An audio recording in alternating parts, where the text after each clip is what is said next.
कहानी का शीर्षक है डाकू, उंगली माल और महात्मा बुद्ध। हमारी कहानियां सब्सक्राइब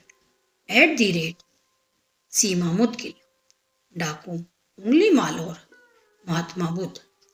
बहुत पुरानी बात है। मगध राज्य में एक सोनापुर नाम का गांव था। उस गांव के लोग शाम होते ही अपने घरों में आ जाते थे और सुबह होने से पहले कोई भी घर के बाहर कदम भी नहीं रखता था।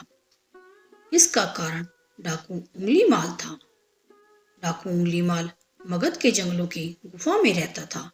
वह लोगों को लूटता था और जान से भी मार देता था।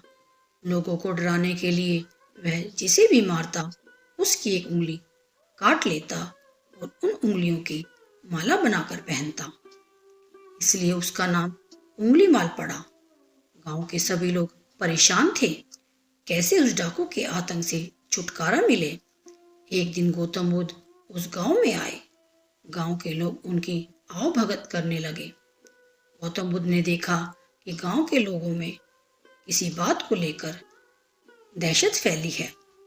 तब गौतम बुद्ध ने गांव वालों से इसका कारण पूछा। ये सुनते ही गांव वालों ने उंगली माल के आतंक का पूरा किस्सा उन्हें सुनाया। अगले ही दिन गौतम बुद्ध जंगल की तरफ निकल गए। गांव वालों ने उन्हें बहुत रोका पर वो नहीं माने। बुद्ध को आते देख उंगली माल हाथों में तलवार लेकर खड़ा हो गया, पर बुद्ध उसकी गुफा के सामने से निकल गए। उन्होंने पलट कर भी नहीं देखा। उंगली माल उनके पीछे दौड़ा, पर दिव्य प्रभाव के कारण वो बुद्ध को पकड़ नहीं पा रहा था। थक हार कर उसने कहा, रुको। बुद्ध रुक गए और मुस्कुरा कर बोले, मैं तो कब का रुक गया, पर तुम कब यह हिंसा रोकोगे? उंगली माल ने कहा, सन्यासी, तुम्हें मुझसे डर नहीं लगता? सारा मगध मुझसे डरता है। तुम्हारे पास जो भी माल है निकाल दो, वरना जान से हाथ धो बैठोगे। मैं इस राज्य का सबसे शक्तिशाली व्यक्ति हूँ। बुद्ध जरा भी नहीं घबराए और बोले, मैं ये कैसे मान लूं कि तुम ही इस राज्य के सबसे शक्तिशाली इंसान हो? तुम्हें ये साबित करके दिखाना होगा। उंगली माल बोला, बताओ कैसे साबित करना होगा? बुद्ध ने कहा, तुम उस पेड़ से 10 पत्तियां तोड़ कर लाओ। उंगली माल ने कहा, बस इतनी सी बात?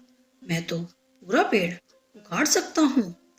उंगली माल ने 10 पत्तियां तोड़ कर ला दी। बुद्ध ने कहा, अब इन पत्तियों को वापस पेड़ पर जाकर लगा दो। उंगली माल ने हैरान होकर कहा, टूटे हुए पत्ते कहीं वापस लगते हैं क्या?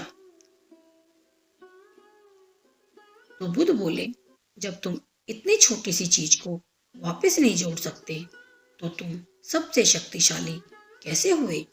यदि तुम किसी चीज को जोड़ नहीं सकते तो कम से कम उसे तोड़ो मत। यदि किसी को जीवन नहीं दे सकते तो उसे मृत्यु देने का भी तुम्हें कोई अधिकार नहीं है। यह सुनकर उंगली माल को अपनी गलती का एहसास हो गया और वह बुद्ध का शिष्य बन गया और उसी गांव में रहकर लोगों की सेवा करने लगा। आगे चलकर यही उंगली माल बहुत बड़ा सन्यासी बना और अहिंसा के नाम से प्रसिद्ध हुआ। इस कहानी से हमें यह शिक्षा मिलती है कि कोई भी इंसान कितना ही बुरा क्यों ना हो, वह बदल सकता है। दोस्तों, उंगली माल बुराई का एक प्रतीक है और हम सब में छोटे बड़े रूप में कोई ना कोई बुराई है। जरूरत इस बात की है कि हम अपने अंदर की बुराइयों को पहचानें और उसे खत्म करें। आपसे निवेदन है कि कृपया हमारे चैनल @सीमा मुदगिल को सब्सक्राइब कीजिए और नई नई कहानियाँ पढ़िए, देखिए और सुनिए। आपका बहुत बहुत धन्यवाद।